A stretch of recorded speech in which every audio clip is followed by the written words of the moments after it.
സലീം കുമാർ നമ്മളെല്ലാം വിട്ടുപോയി. ഏത് സംഘർഷ നിർഭരമായ സാഹചര്യത്തിലും ഏത് മലയാളിയെയും അവൻ്റെ സാധാരണ നിലയിലേക്ക് മടങ്ങിയെത്തിക്കാൻ കഴിവുള്ള നർമ്മബോധത്തിനും ഉടമയായിരുന്നു ശ്രീ സലീം കുമാർ. മലയാളിയെ സംബന്ധിച്ചിടത്തോളം അവൻ്റെ വീടുകളിൽ, ഗ്രഹസദസ്സുകളിൽ എപ്പോഴും അവരെ സന്തോഷം നിർഭരമാക്കുന്ന ഒരു മുഖമായിരുന്നു സലീം കുമാർ. എന്നാൽ താനൊരു ഹാസ്യ നടൻ മാത്രമല്ല, അതിനേക്കാൾ വലിയൊരു നടൻ കൂടിയാണ് എന്ന് അദ്ദേഹം ആദമിൻ്റെ മകൻ അബുവിലൂടെ തെളിയിച്ച് ദേശീയ അവാർഡ് നേടി നമ്മുടെ എല്ലാം അഭിമാനം ഉയർത്തിപ്പിടിച്ചു. മലയാളിക്ക് ഒരിക്കലും മറക്കാൻ കഴിയാത്ത മുഖവും ഭാവവുമാണ്. നമുക്കറിയാം, നമ്മുടെ സാമൂഹ്യ മാധ്യമങ്ങൾ വന്നതിന് ശേഷം സാമൂഹ്യ മാധ്യമങ്ങളിലെ നിറം ചാർത്തിയ തമാശകളുടെ എല്ലാം കൂടെ സലീം കുമാറിൻ്റെ തമാശ കൂടി ചേർത്തിട്ടാണ് ചെയ്യുന്നത്. കാരണം മലയാളിക്ക് ഹാസ്യം എന്ന് പറഞ്ഞാൽ അതിലൊരാൾ പഴയ തലമുറയിലെ അടൂർ ബാസിയെയും ബഹദൂറിനെയും പോലെ മലയാളിയുടെ ഒരു പുതിയ കാലത്ത് സലീം കുമാർ അതിൻ്റെ കൂടെ ഉണ്ടായിരുന്നു.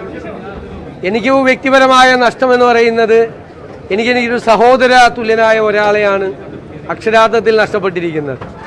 ഞാനിവിടെ തെരഞ്ഞെടുപ്പിന് മത്സരിക്കുന്ന കാലം മുതൽ, പറവൂരിൽ വന്ന കാലം മുതൽ അദ്ദേഹവും അദ്ദേഹത്തിൻ്റെ കുടുംബവുമായിട്ടുള്ള വലിയ ആത്മബന്ധമുണ്ട്. ഞാൻ തെരഞ്ഞെടുപ്പിൽ മത്സരിക്കുമ്പോഴെല്ലാം ഷൂട്ടിംഗ് വരെ ക്യാൻസൽ ചെയ്ത് ഞാൻ നോമിനേഷൻ കൊടുക്കുന്ന അന്ന് മുതൽ എല്ലാ ദിവസവും തെരഞ്ഞെടുപ്പ് ഞാൻ ജയിച്ചെന്ന് പ്രഖ്യാപിക്കുന്നത് വരെ അദ്ദേഹം കൂടെ ഉണ്ടാവും. അത് കഴിഞ്ഞിട്ട് പോവുള്ളൂ എവിടെയും, പിന്നെ കാണില്ല. പിന്നെ ഞാൻ അങ്ങോട്ട് വിളിക്കണം, ഇങ്ങോട്ടൊരാവശ്യത്തിനും വരില്ല. ഞാൻ മത്സരിച്ച എല്ലാ തെരഞ്ഞെടുപ്പുകളിലും എൻ്റെ ഓഫീസ്, തെരഞ്ഞെടുപ്പ് കമ്മിറ്റി ഓഫീസ് ഉദ്ഘാടനം ചെയ്തിട്ടുള്ളത് ശ്രീ സലീം കുമാർ. അവസാനമാകുമ്പോൾ പറയും എൻ്റെ അവകാശമാണെന്ന് പറയും. ഞാൻ പറയും ഞാൻ വേറെ ആരെയും വിളിക്കില്ല, സലീമിനെ മാത്രമേ വിളിക്കുകയുള്ളൂ എന്ന് പറയും. അത്രമാത്രം നല്ല ഉറച്ച രാഷ്ട്രീയ ബോധ്യം, ഏത് തിളച്ചുമറിഞ്ഞ കാലാവസ്ഥയിലും തൻ്റെ ഉറച്ച രാഷ്ട്രീയ ബോധ്യത്തിന് ഒട്ടും വെള്ളം ചേർക്കാത്ത ഒരാൾ കൂടിയാണ് എൻ്റെ സ്നേഹിതനെന്ന് എനിക്ക് അഭിമാനമുണ്ട്. അതിലൊരു വിട്ടുവീഴ്ചയില്ല. പഠിക്കുന്ന കാലം മുതൽ അവസാന ശ്വാസം പോകുന്നത് വരെ ആ ഉറച്ച രാഷ്ട്രീയ ബോധ്യത്തിൽ, ആ ഉറച്ച കോൺഗ്രസ് ബോധ്യത്തിൽ നിന്നു എന്നുള്ളതാണ് അദ്ദേഹത്തെ വ്യത്യസ്തനാക്കുന്നത്.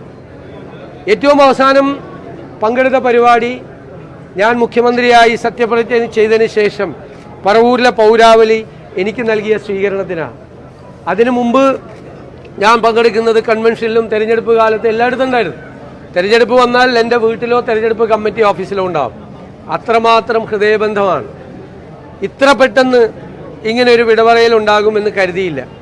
ഇന്നലെ രാത്രിയാണ് വീണ്ടും അദ്ദേഹത്തിന് കടുത്തൊരു ഹൃദയാഘാതം ഉണ്ടായി, ആ വേർപാടുണ്ടായത്.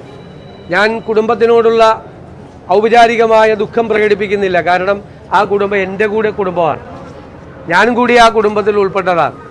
അവരെ എല്ലാവരെയും ഞാൻ ചേർത്ത് നിർത്തും, ഞങ്ങളെല്ലാവരും ചേർത്ത് നിർത്തും. ഒരു കാര്യമില്ല, ഇവിടെ എല്ലാവർക്കും ഉണ്ടായ പ്രയാസത്തിൽ, ദുഃഖത്തിൽ ഞാൻ പങ്കുചേരും.